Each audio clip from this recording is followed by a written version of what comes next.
Это новости в прямом эфире, в студии Юлия Великодная. Укрепление роли России в мире и вопросы безопасности обсуждают сейчас послы с президентом Владимиром Путиным. В совещании участвуют 163 руководителя российских загранучреждений и руководства Министерства иностранных дел. Подобные встречи проходят 2 раза в год. Нынешнее мероприятие 9-е по счету. Предлагаем посмотреть трансляцию.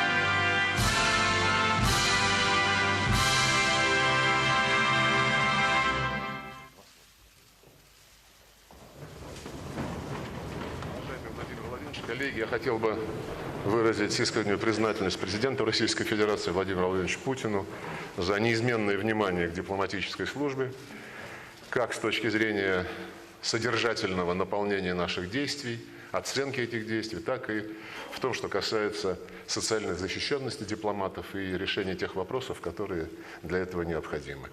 Мы понимаем, что в нынешней обстановке на международной арене ответственность министерства, всех его загранучреждений, руководителей посольств и генеральных консульств за реализацию определенного президентом внешнеполитического курса многократно возрастает. И постараемся это доверие всегда оправдывать.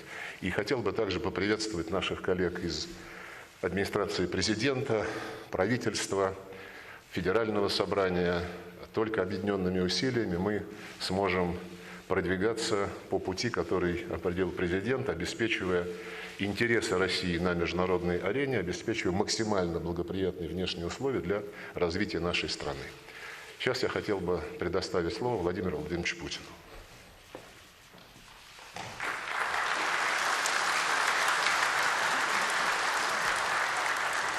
Спасибо. Уважаемые коллеги, приветствую вас на нашей традиционной встрече. И прежде всего хотел бы поблагодарить руководство, всех сотрудников и ветеранов дипломатической службы за работу по защите национальных интересов России, за вклад в развитие международного сотрудничества. Центральный аппарат министерства, наши посольства и все загранучреждения действуют слаженно и профессионально, успешно решают поставленные перед вами задачи.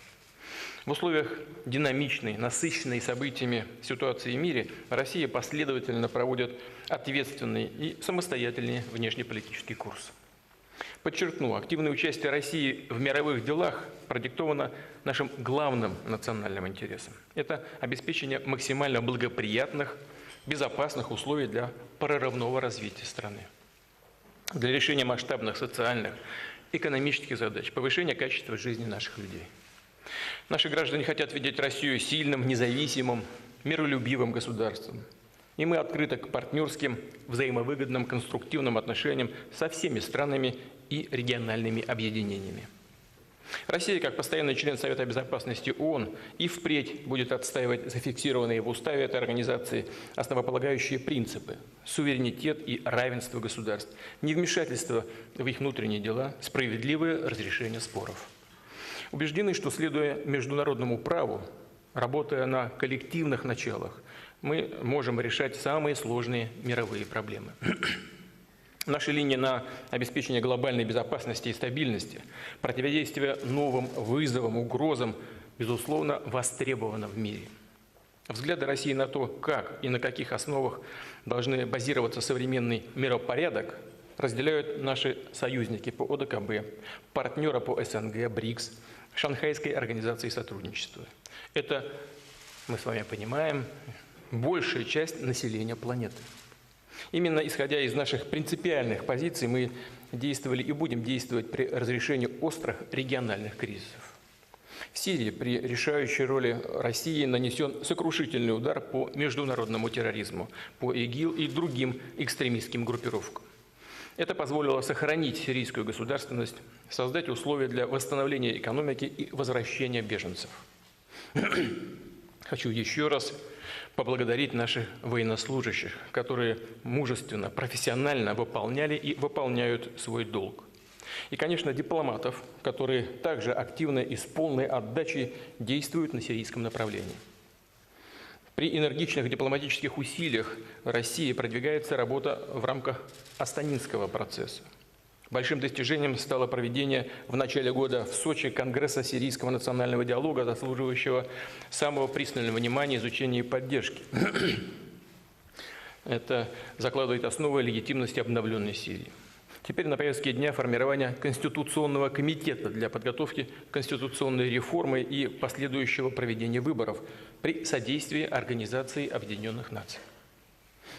И, конечно, крайне важно нарастить усилия международного сообщества по оказанию гуманитарного содействия сирийцам. Мы этим плотно занимаемся. Ясно, что это важно и для Сирии, и для региона в целом, да, и для очень многих стран мира, поскольку это снизило бы, если бы мы активно работали на этом направлении, миграционную нагрузку на европейские страны. Решения, основанные на коллективных усилиях и идеологии, Россия всегда предлагала и для Корейского полуострова. Разработала вместе с Китайской Народной Республикой план поэтапной нормализации ситуации. Хорошо, что заложенные в нем идеи нашли применение, что стороны сели за стол переговоров, проявили взаимное уважение. Отказались от действий, способных привести к непоправимым последствиям. Рассчитываем, что позитивные тенденции, наметившиеся в том числе благодаря вкладу президента Трампа, получат дальнейшее развитие. Но есть и примеры, когда в одночасье перечеркиваются достигнутые общими усилиями договоренности. Имея в виду односторонний выход Соединенных Штатов из совместного всеобъемлющего плана действий по иранской ядерной программе. А ведь этот документ играет важнейшую роль для глобального режима нераспространения. Сейчас задача сохранить эту ключевую договоренность и предотвратить неконтролируемый рост напряженности на Ближнем Востоке. Серьезные риски. Риски обострения ситуации сохраняются на юго-востоке Украины. Причины, по сути, те же. Несоблюдение сегодняшними украинскими властями взятых на себя обязательств, отказ от мирного разрешения конфликта. Раз за разом демонстрируется откровенное пренебрежение договоренностями, нежелание вести диалог со своими гражданами. Все сценарии рассчитываются по силовому пути. Исходим из того, что Минский комплекс мир остается реальной основой для политического урегулирования кризисной ситуации. Уважаемые коллеги, то, что мы делаем на внешнеполитической арене, это делаем мы не ради какого-то умозрительного величия и не для того, чтобы создать проблемы другим. Повторю, главное – обеспечивать условия для устойчивого развития нашей страны. В предстоящие годы Россия не только должна прочно закрепиться в пятерке крупнейших экономик мира, но и существенно повысить ключевые стандарты качества жизни наших граждан. Для достижения этих стратегических целей мы должны в полной мере использовать внешнеполитические возможности. Важно настроить работу на конкретный, прагматичный результат, осваивая новые рынки, расширять экспорт, доступ к передовым технологиям и инвестициям, преодолевать чинимые препятствия и ограничения для работы отечественных компаний за рубежом. Сегодня принцип конкуренции и открытости в мировой торговле все чаще подменяется протекционизмом. Экономическая выгода и целесообразность идеологической конъюнктурой и политическим давлением. Экономические связи, предпринимательская свобода становятся объектом политизации.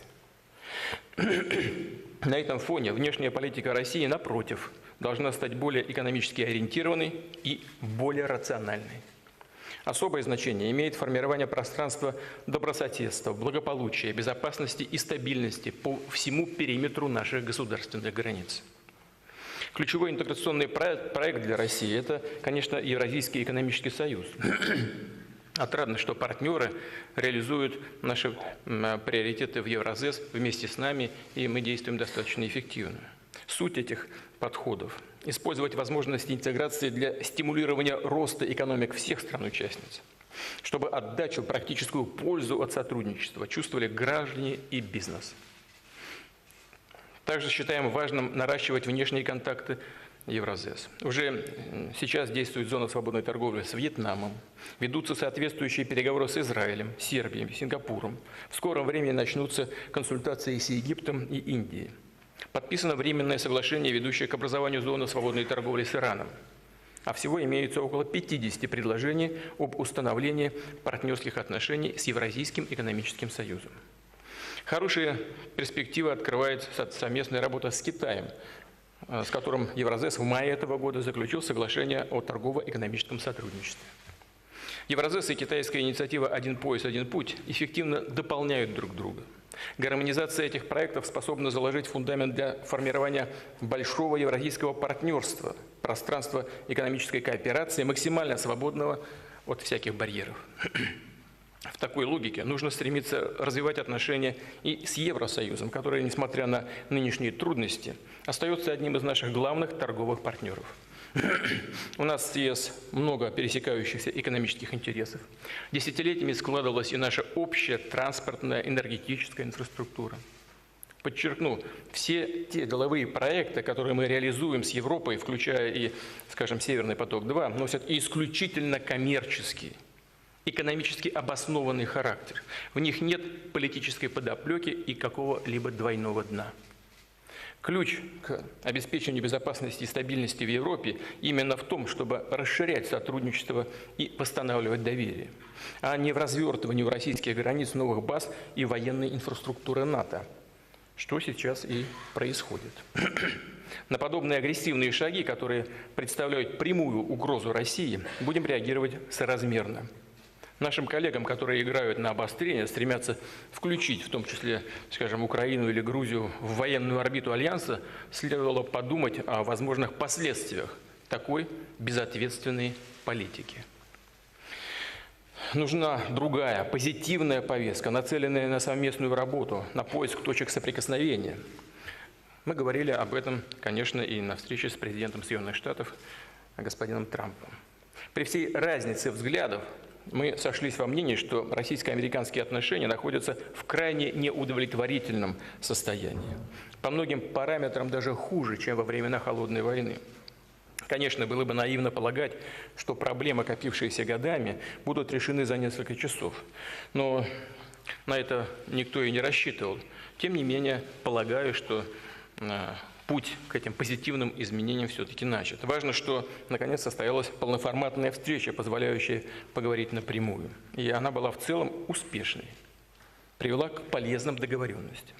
Посмотрим, конечно, как будет дальше развиваться события, как будут они развиваться. Тем более, что определенные силы в Америке пытаются принизить, дезавуировать результаты встречи в Хельсинки. Но вы знаете, отрываясь от текста, хотел бы сказать несколько слов уже совсем от себя, что называется. Мы видим, что в Соединенных Штатах есть силы, которые с легкостью готовы принести в жертву российско-американские отношения. В жертву своим амбициям в ходе внутриполитической борьбы в Америке. Готовы жертвовать интересами своего бизнеса, который теряет многомиллионные контракты, и рынок теряет российский. Рабочими местами в самих Соединенных Штатах, пускай немногочисленными, но все-таки имеющимися в связи с кооперацией с российскими партнерами. Счет идет на десятки тысяч, а может дальше пойдет и на сотни тысяч. Готовы жертвовать интересами своих союзников, как в Европе, так и на Ближнем Востоке. В частности, например, имею в виду интересы государства Израиль. Ведь мы говорили в том числе и об обеспечении безопасности на Голанах в ходе операции в Сирии. Судя по всему, это никого не интересует.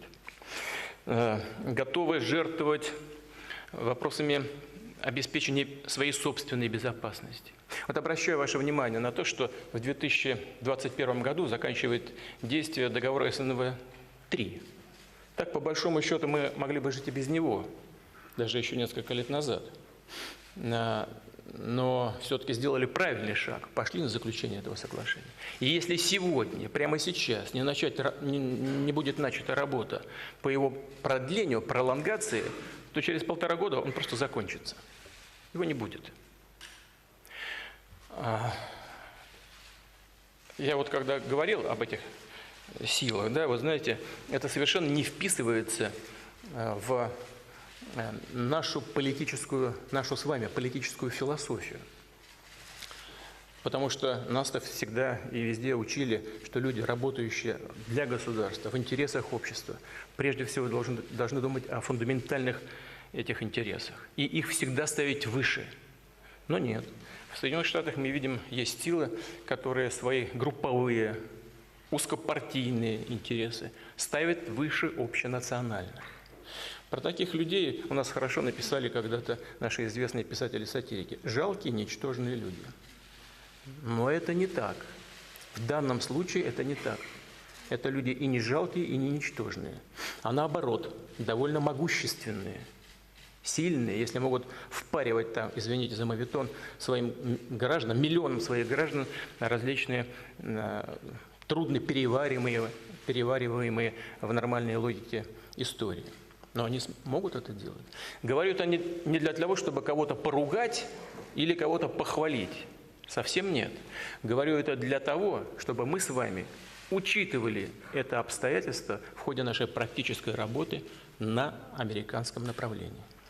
Это факты, с которыми мы сталкиваемся сегодня. Тем не менее, Россия открыта для развития контактов с Соединенными Штатами на равноправной взаимовыгодной основе. Это нужно не только двум нашим народам, но и всему миру. Как крупнейшие ядерные державы, мы несем особую ответственность за обеспечение стратегической стабильности и безопасности. Уважаемые коллеги, теперь два слова совсем о другой теме. Только что завершился чемпионат мира по футболу. У нас побывали не только главы многих государств и правительств, но прежде всего сотни тысяч болельщиков из разных стран мира, которые сами увидели настоящую Россию. Открытую, дружелюбную, современную. И это очевидный успех, прорыв так называемой народной дипломатии. Это и результат вашей работы, в том числе вашего участия в подготовке столь масштабного мероприятия. Хочу вас за это поблагодарить. Уважаемые коллеги, нагрузка на центральный аппарат МИДа, на все наши посольства, конечно, спадать не будет. Предстоит большая работа, колоссальная ответственность лежит и на каждом из вас.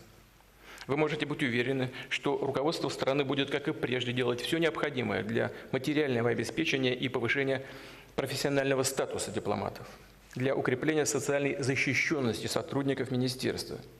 На этот счет принят целый ряд соответствующих решений. Но вместе с тем, некоторые чувствительные для вас вопросы по оплате труда, по социальным гарантиям членам семьи, пенсионному обеспечению, по улучшению жилищных условий пока до конца еще не отрегулированы. И, конечно, правительство будет заниматься этим. Я прошу правительство держать эти вопросы на контроле и при проработке не допускать формального бюрократического подхода. Подчеркну, речь идет об обеспечении адекватных условий для профессиональной деятельности дипломатов. А это крайне важно с точки зрения повышения эффективности всей нашей внешнеполитической работы. Вот я на этом хотел бы первую часть своего выступления завершить, поблагодарить прессу. Дальше мы продолжим в закрытом режиме. Вы смотрели прямую трансляцию. Президент страны Владимир Путин встречается с российскими послами.